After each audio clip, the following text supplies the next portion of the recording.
Did you know that 64% of men and 58% of women over the age of 60 report struggles with intimacy, not because they don't love each other, but because their blood simply isn't flowing where it used to?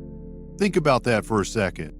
Two people in the same bed, hearts still beating for one another, yet something feels distant. Not emotional distance, physical.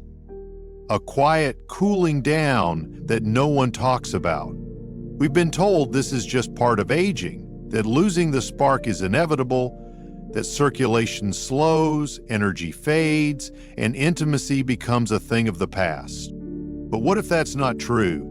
What if the spark isn't gone, but trapped, waiting for one simple thing, the right kind of nourishment? I'm Dr. James, a men's health expert with over 30 years of clinical practice. And what I've discovered might surprise you. Not pills, not hormones, not invasive treatments. Just 4 fruits, yes, fruits you can buy at your local market, have helped thousands of older adults feel warmth in their hands again, closeness in their hearts, and connection where they thought it had disappeared. These are not magic tricks, they're not empty promises. They're quiet healers from nature, working not just on your blood, but your confidence, your sleep, your desire, your life. In the next few minutes, I'll walk you through each of these fruits, why they work, how to use them, and stories of people, real people, who got their vitality back not with medication, but with a spoon, a bowl, and a little belief. So if you've been wondering why you feel more disconnected lately, if you've missed the spark but still have the heart, stay with me. You're about to learn something simple yet powerful enough to bring circulation, sensation, and yes, intimacy back into your life. Starting not with a prescription but with a piece of fruit. Most people assume that losing intimacy after 60 is just part of life, that hormones fade, energy drops, and desire disappears quietly into the rearview mirror of youth. So we turn to prescriptions, testosterone gels, blue pills, creams, stimulating devices. But what if I told you that's not where the real problem begins? You see, over the last 30 years working with older adults, I've come to realize something that very few doctors talk about. Yes, hormones matter. Yes, emotions matter. But none of that can function without one critical thing, blood flow. Let's break this down simply. When you were younger, circulation was effortless. Blood moved freely through your body, delivering oxygen, hormones, warmth, and sensation to every corner. You didn't even have to think about it. You felt alive, responsive, connected. But as we age, something subtle starts happening. The tiny vessels, the capillaries, and microchannels that feed our most sensitive areas begin to stiffen. They narrow, they resist. The flow slows down. And when blood can't reach where it's needed most, whether that's your hands, your heart, or your intimate core, then no amount of desire, hormone therapy, or emotional connection can bring the feeling back. That's what I see every day in my clinic. Men who still love their wives deeply, but struggle with responsiveness. Women who crave closeness, but feel numb where they used to feel warmth. Couples who want to connect, but don't know why. Something just feels off.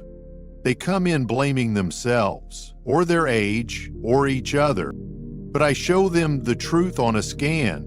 It's not about blame, it's about flow. Circulation is the delivery system of intimacy. Without it, every signal gets weaker. Hormones don't reach their target. Nerves don't light up the way they should. Pleasure turns to pressure. Sensation turns to silence. It's like trying to water a garden with a hose that's kinked and brittle. No matter how much love you pour into the relationship, the roots stay dry. And eventually, things wither. But here's the good news, and it's big. Your body wants to heal. Your vessels want to open again. And in many cases, they can if you give them what they need. And what they need isn't always medicine.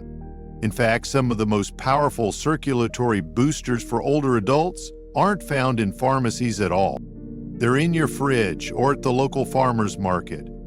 They come in colors: deep reds, golden oranges, lush purples.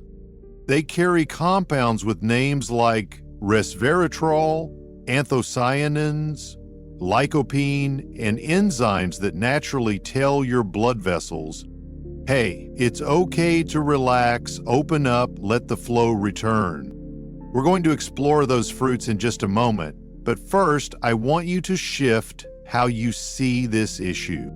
It's not that your body is broken, it's that your delivery system is clogged. It's not that you've lost desire, it's that your body doesn't have the fuel or the road to act on it. The solution is not to force or fix, it's to nourish, to gently restore what time and tension have closed. That's why before I ever prescribe anything, I ask my patients one simple question. What are you feeding your blood? Because circulation is not just about movement. It's about nutrition. It's about microhealing. And most importantly, it's about daily, quiet choices that open doors again. So the next time you feel like something's missing, don't look first at the hormones, don't blame your age, but look at the flow. Ask your body, where have I stopped feeding life? Because once you understand that intimacy is built on circulation, not just chemistry, you can begin to restore not just your connection, but your confidence. And it starts with fruit. He sat across from me, hands clasped tightly in his lap, 74 years old, former electrician, married for over 5 decades. I still love her, he said. I do. But lately, it's like I'm reaching across a bridge that's crumbled in the middle. She's there, I'm here, but something's gone missing. I hear versions of that story every week. A woman in her late 60s, her voice trembling, once told me, "Feels me at night, but I don't feel anything. Not because I don't care, it's like my body has gone quiet." Sometimes it's not said out loud. It shows in the hesitation, in the long pause before answering a question about intimacy, in the polite smile that hides a sadness too complex to name. And if you've ever felt that way, let me say this with complete honesty. You are not alone. Millions of older adults carry this same quiet disconnection. Not because of relationship problems, not because of emotional distance, but because their bodies changed, silently, and no one gave them the words for it. They feel the shift but don't understand it. They don't want to complain. They blame themselves or each other or time. And in that silence, something beautiful begins to wither. I remember one couple, both in their 70s. They'd been married since their early 20s. Still adored each other, still laughed over morning coffee. But one day, she finally said, "We haven't really touched, not like before, in over a year. We didn't even talk about it. It just faded."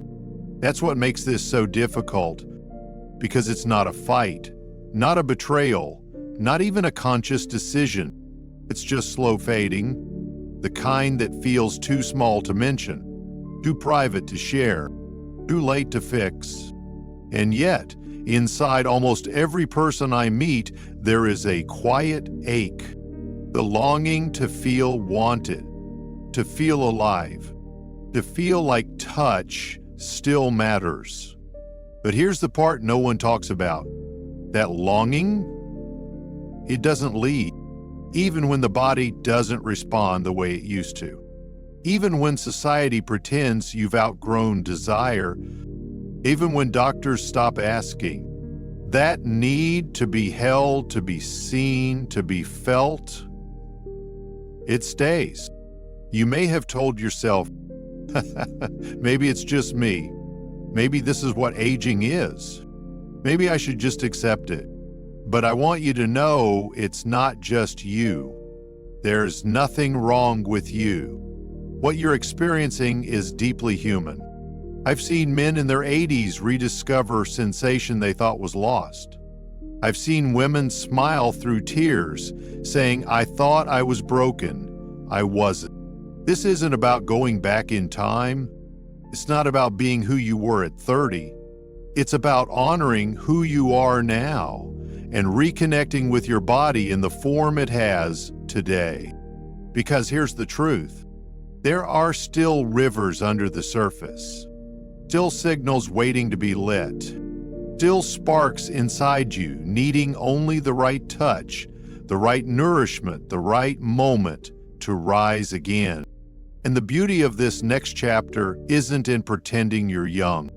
It's in embracing this new kind of closeness, slower, softer, but deeper. One where being seen, being touched, being alive becomes enough. If you've ever felt alone in this experience, I hope this part of the story gives you something more powerful than advice. I hope it gives you comfort. I hope it helps you breathe a little easier. And most of all, I hope it reminds you you're not the only one, and you are not finished. Let's begin where healing begins, with nature. And with something so simple, so ordinary, it's almost hard to believe it could make a difference. But it does. 4 fruits. Not supplements, not stimulants, not prescriptions, just fruit. And yet, each one carries inside it a quiet intelligence. Compounds that whisper to your blood vessels, relax, open, flow again. And when the blood flows, life returns. Let me show you what I mean. Yeah, the first, red grapes. You've seen them in stores sitting in bowls tossed into salads. But what most people don't realize is that red grapes contain a powerful compound called resveratrol. It lives mostly in the skin of the grape, and it's one of nature's most potent vasodilators. That means it tells your blood vessels to soften, expand, and let oxygen-rich blood reach your muscles, your brain, and your most intimate areas. I had a patient, let's call him Tom. He was 78, quiet, kind. He came to me not for a pill, but for clarity. I don't feel like myself anymore, he said. I'm still here, but something's missing. We added a cup of red grapes to his daily routine. Nothing fancy, no drastic diet, just grapes. 3 months later, he came back and said, Doc, I didn't think grapes could make me feel warm again, but I swear, it's like I woke up. Because when blood begins to reach the places it's been missing, you begin to feel again. Not just physically, emotionally. And for men, red grapes support nitric oxide production, the very foundation of healthy erectile response. For women, they restore circulation to the pelvic floor, increasing comfort, sensitivity, and warmth. No side effects, no pressure, just quiet, natural revival. The second fruit, cranberries, often overlooked. Tart, a Thanksgiving side dish. But hidden inside that sour little berry is one of the most powerful allies for your kidneys and urinary tract. And here's why that matters. When kidney function declines, inflammation increases, circulation slows, toxins build, sensitivity dulls. And that creeping discomfort, dryness, burning, irritation starts making intimacy feel like a burden instead of a joy. Cranberries are natural anti-inflammatory. They reduce oxidative stress in the pelvic region. They clear out the urinary tract like gentle custodians, sweeping through forgotten hallways. And when the body feels safe again, it begins to open. I've had women cry in my office telling me they hadn't felt okay being touched in years until they started adding unsweetened cranberry juice to their morning routine. For men, better kidney support means stronger erections, improved stamina, and more confidence. For both, it means less pain, more pleasure, and deeper emotional safety. Well, the third fruit, papaya, bright, sweet, sun-colored. Papaya is the forgotten warrior of energy and hormone balance. It's rich in vitamins A, C, and E. But even more important, its enzymes help support the adrenal glands and the production of testosterone in men and estrogen in women. That means better mood, more clarity, and yes, more libido. Remember a man named Clarence? He came in slumped, exhausted, said intimacy had become a memory. We added half a papaya to his morning yogurt. Just that. Weeks later, his wife came with him. She laughed, blushing. Whatever's in that fruit, she said, keep it coming. Papaya also supports blood flow to the lower abdomen, where many older adults experience chronic tightness or numbness. And for women, it helps soothe vaginal dryness and supports estrogen gently, without risk or strain. And last but not least, cherries.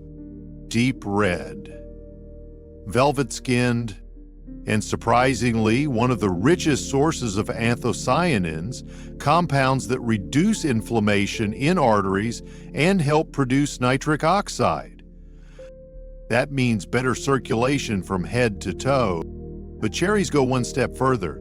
They contain natural melatonin, the sleep hormone, and when you sleep deeply, hormones reset. The blood pressure normalizes, the body repairs, and emotional openness returns.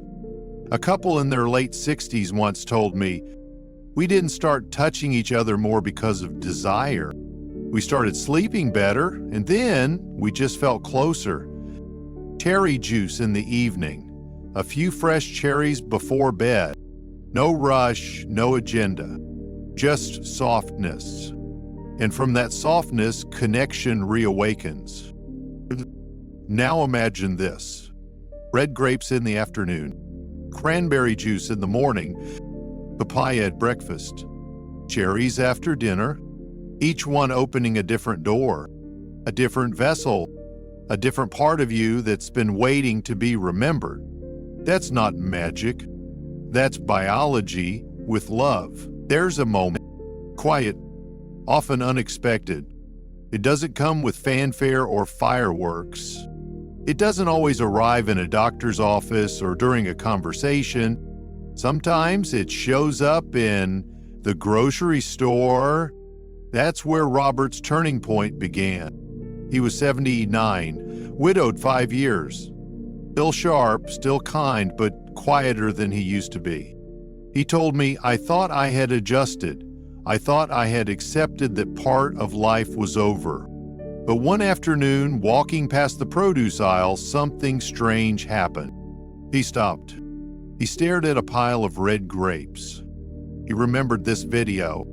He remembered how I'd said, "Start small, start here." So he did. He picked up a bag. He didn't tell anyone. He just went home, poured a bowl, and began eating a handful every day. That small act, almost invisible, was a line in the sand, a moment where he stopped drifting and chose to return. 3 weeks later, he noticed something. His hands were warmer. His dreams were deeper. He felt more present, not because of some dramatic intervention, but because he made one small choice to care again. When he came back for his checkup, he smiled. He said, "I know it's just fruit, but it feels like I'm slowly returning to myself." And that's the point. Sometimes we wait for a breakthrough, a diagnosis, a crisis, a final sign that it's time to do something. But what if the sign is this?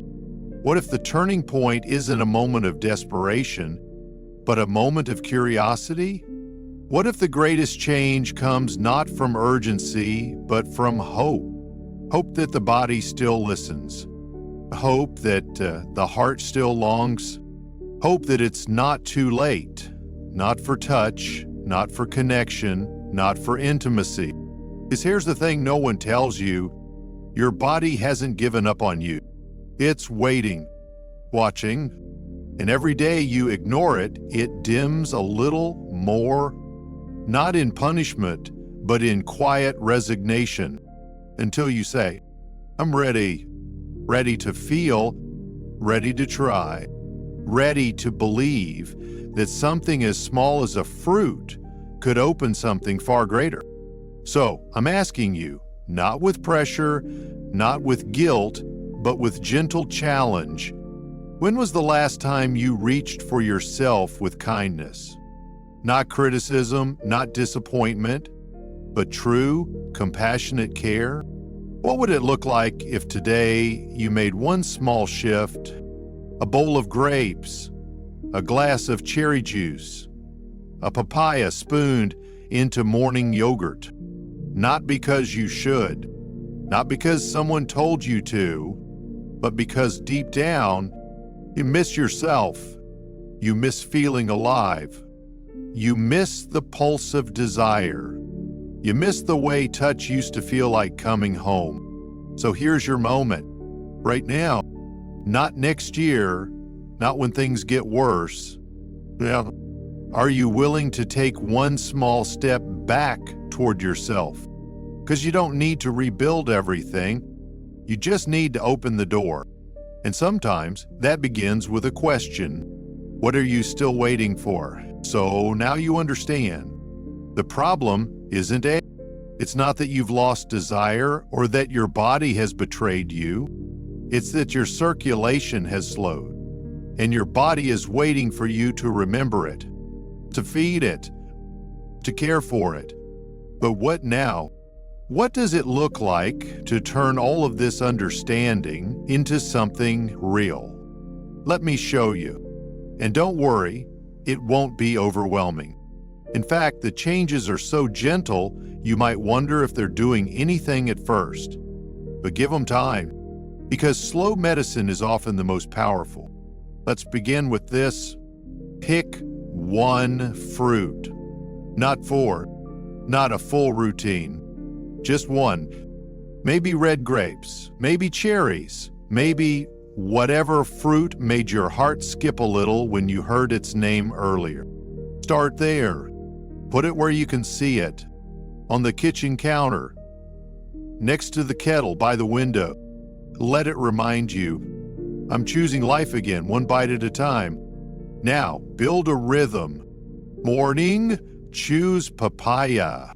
It pairs beautifully with plain Greek yogurt, helps awaken digestion, and gives your hormones a natural lift. It's like sunshine for your endocrine system. Afternoon slump, that's red grape time. Or resveratrol works quietly but deeply, widening blood vessels, improving oxygen flow, reviving sensitivity. Toss them into a salad or just keep a bowl by your reading chair. Evening wind down, bring in the cherries. They help your body relax, reset. A few cherries after dinner or a small glass of tart cherry juice can prepare your nervous system for deep, hormone-restoring sleep. And cranberry, let it be your shield. Morning cranberry water, unsweetened, is a cleansing ritual. It supports your kidneys, your urinary health, your pelvic comfort. Especially powerful for those who've felt irritation or pressure when it matters most. You don't need to overhaul your diet. You don't need to chase some perfect version of wellness. What you need is rhythm. Small, steady signals that tell your body, I remember you, I trust you, I want to feel again. And here's something most people don't realize. Your blood vessels adapt faster than you think. Within 2 to 4 weeks, of consistent support, the microcirculation in your lower body begins to open. Not dramatically, but subtly. You might notice your hands are warmer. You might sleep more deeply. You might feel a little spark in places you thought had gone quiet. And as that happens, so does something deeper. You begin to rebuild a relationship with your own body. That relationship might have been distant for years. You may have felt disappointed, frustrated, even ashamed. But now, you're meeting each other again, not as you once were, but as you are now. Wiser, softer, still whole. And if you need reassurance that this is real, that these simple steps matter, just listen to what I hear every week. Man in his 80s, beaming as he tells me he feels present again in his marriage. A woman, 71, who said, "It wasn't even about sex, it was that I finally felt warmth when he touched my back." These aren't fantasies. They're returns to the body, to connection, to presence. And it didn't happen because they forced something. It happened because they fed something. So here's your invitation. Don't try to do everything. Just begin. One fruit, one choice, one moment where you say, "I deserve to feel good again."